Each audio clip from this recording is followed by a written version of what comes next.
scry the sky.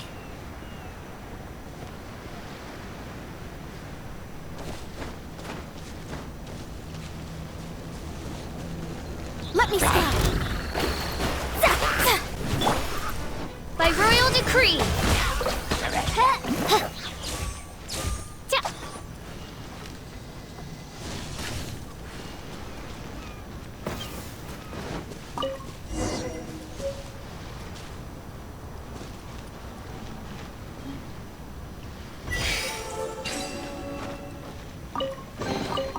Destiny has brought me hither.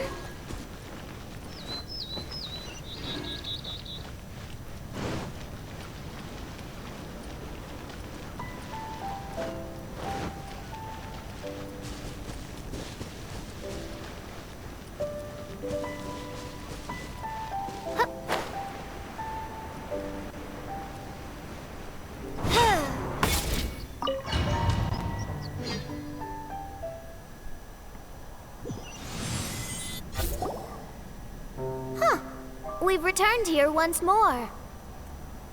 Looks like the story's not finished yet. Let the adventure continue.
Into destiny.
Astrologers must rid themselves of material desires. Only by ridding oneself of clutter can one see the true world around them.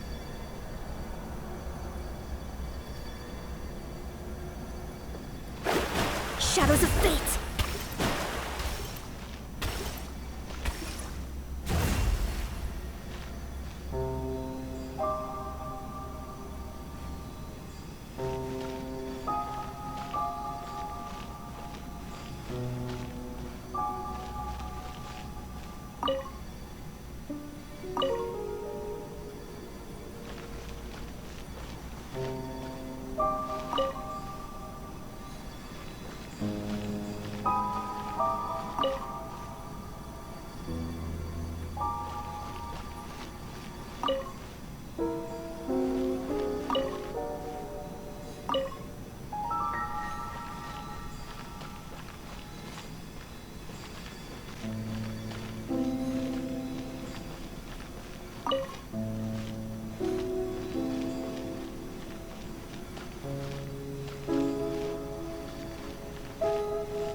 Stopped by the water, but didn't go in. Seems almost like it's waiting for something.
Divination is about precisely foretelling one's written destiny. Over-embellishing that fate only leads to misconception.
Huh?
the first star waiting for this one?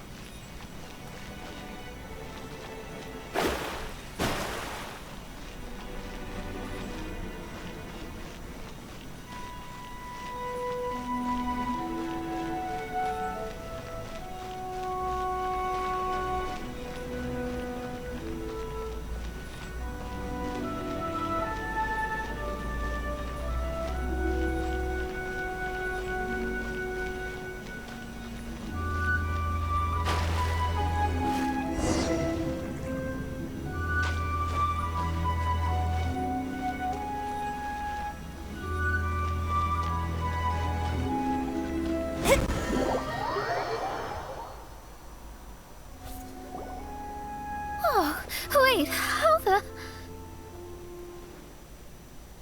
Another house in Mondstadt? What are we doing in my house? Your house? This is your house? My, how unexpected. I heard Lady Magistus lived a modest life, but this abode... Look at the labels on these books on the ground. Only one of its kind? 990,000 mora? Hey, that's super expensive! There are so many expensive-looking hardcovers over here. So this is what an astrologist's room looks like. The rooms are exquisitely designed. This place must be very expensive. Hey, I'm just occasionally out of mora, that's all. I never said I was a pauper. You're not? Oh, so what about those times I treated you to meals and had you over to my place for dinner? Mein Fräulein, mind your phrasing. Thou wert blessed with the coveted opportunity to enter the palace of the Immanok Reich and meet with the Kaiser and Kaiserin der Verurteilung. Or hast thou conveniently forgotten this magnificent occasion? Oh, yes! The stew and cold cuts your mother made were heavenly. I could go for some more of that right now. Lady Magistus, this is not the time for such things. Is that Mondstadt cuisine? I want to try some. I heard Mondstadt has lots of local delicacies, especially meat dishes. Then I shall extend to you the honor of meeting the Kaiser and Kaiserin with me on a future occasion. Really? Hey, we should go too! Now that you mention it, it has been a while since I visited a friend's house. I shall gladly oblige. Oh, but shouldn't we bring some sort of gift? Those two are very kind and understanding, so please, don't worry about that. Just bring yourselves. You seriously have to try her mom's cold cut platter. It's a specialty or something. Anyway, it's simply delightful. Not to interrupt, but perhaps we should start working on the puzzle at hand? Ever since I entered this place, I have found myself most preoccupied with that ornament. Oh, right.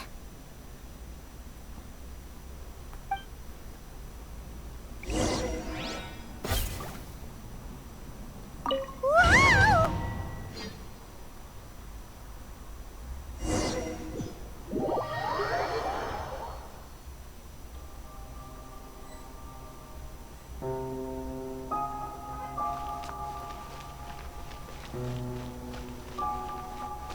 Astrologists are able to understand the most complex signs among the stars. And because of this, they are not allowed to show any arrogance. If one believes that astrology grants them unlimited power, they will face banishment by the stars. In the past, I was ignorant enough to think that I understood all fates in the universe. Maybe it was some form of punishment. But you should not get confused. If you should become confused one day, not even astrology will be able to help you then. That's what the old hag said. We astrologists can't predict our own fate. But today, those words seem to carry a different meaning.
I understand now that people won't always follow a beacon's guiding light.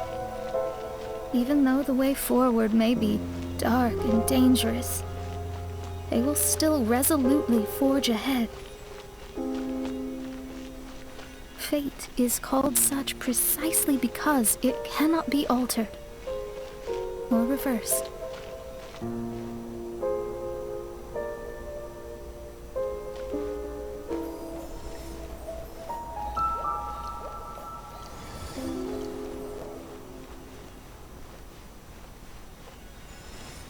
I understand the governing laws of the universe, and have glimpsed secrets between heaven and earth. Observing it is enough for me. There's no need. There are no perfect legends, and no heroes that can save everyone.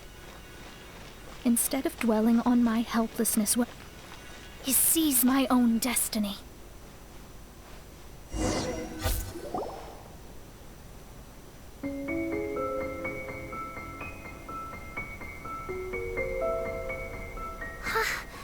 What a magnificent view!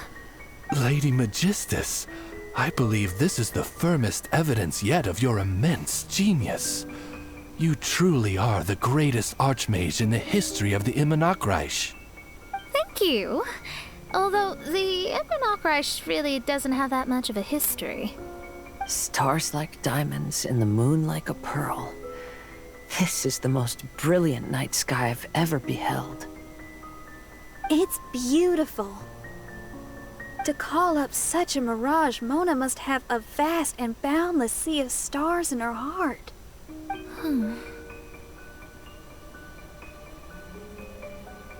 I'm just thinking. These must be the things that we aspire to. This night sky is incredibly beautiful. In fact, I might go so far as to say it's even more beautiful than what I usually see in divinations. All the stars are in their rightful place. This is definitely my mirage. Only here can I see extraordinary sights like these. Extraordinary? Why do you say that? You know, the night sky of Tevat is truly marvelous. All the answers in the world seem to have been hidden within. When is my missing son going to be found? Do they love me or not? Will I ever recover? As your stars move across the sky, they record all your life events in their path. And among all the people in the world, a considerable number will see their stars deviate from their path. When your stars are on track, it means you will be healthy, happy, and at peace. Conversely, if your stars go off track, everything will get worse. The starry sky in my divinations would never look as perfect as this. Some stars would lose their way, and others would fall. I wish everyone could be happy and stay on track. To this end, I offer advice and tell the truth. I know it's useless. All fates are already revealed in the night sky, with mine too, just another among them. I can't change anything. Even so, outside of astrology, outside of the words of truth, I still cling to the wisp of an irrational fantasy.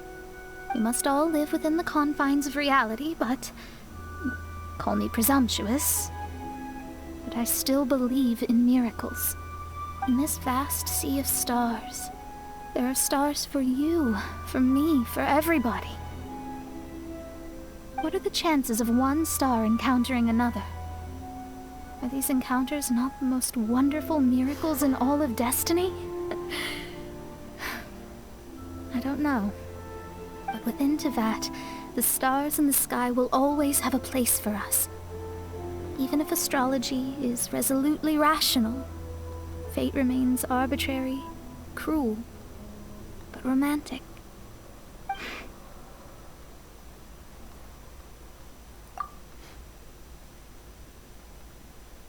I think I figured out what those stars are hiding.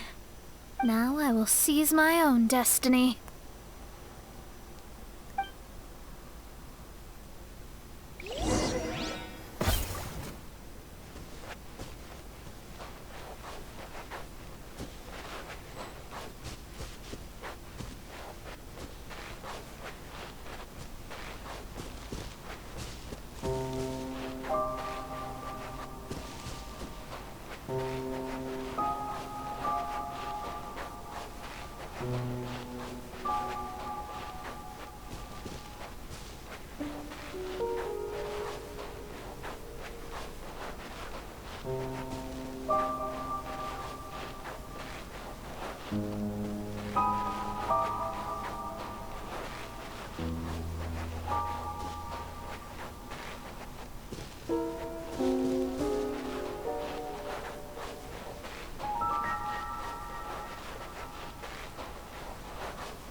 There was a transparent bird made of crystal.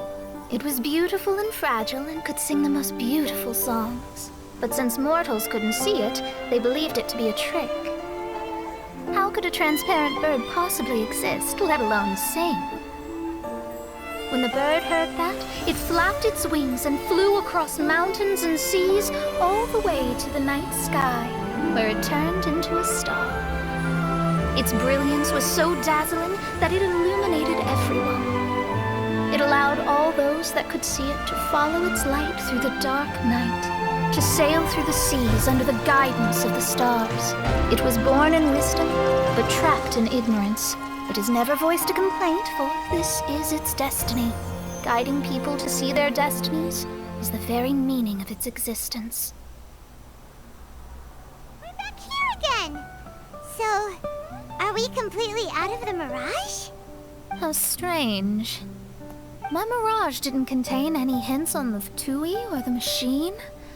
Does that mean they had nothing to do with these mirages after all? Or perhaps these mirages are a mere consequence and not part of a process at all? Paimon's lost. I mean, these mirages were not steps toward solving the mystery, but rather a direct effect of whatever's going on. Someone did something to bring the mirages into being. As they were just passive side products, it was natural that they couldn't provide us with any useful information. In other words, those mirages were only about ourselves. Pure materializations of ourselves. Interesting. Everyone, maybe we should go back to where this whole thing began. During our first day on the island, the Traveler and I checked out the Fatui camp together. We found a strange machine there, as well as some disoriented Fatui. The researcher who spoke to us claimed that the machine was just a Fatui industrial invention. He even promised to not disturb us. Right! And the Cappy Cap guy looked half asleep the entire time. He kept talking nonsense. I wonder Is it possible that madness and mirages are two different outcomes of the machine's influence? If so, everything can be traced back to that damaged machine, except for the difference in how it affects people. This, I believe, is caused by differences between the affected people themselves. Oh. When you put it that way, it is indeed difficult to distinguish dreams and hallucinations. So what you're saying is, the device affected us differently because we are different from the Fatui. Yes, and according to our observations over these past few days, I think the difference is that we all have stronger willpower. Yeah, I can get behind that. People with strong willpower will hallucinate instead of falling into madness. But those who break too easily can't maintain a stable mirage. In other words, we should go back to the Fatui camp and destroy that machine right away! No, it should be repaired rather than destroyed. What Mein Fräulein means is that rashly destroying a machine we do not understand may lead to more serious consequences. It would be better to find a way to repair it first. Right. It pays to be cautious. If my guess is correct, that machine is capable of influencing the human brain, so we'd better tread carefully.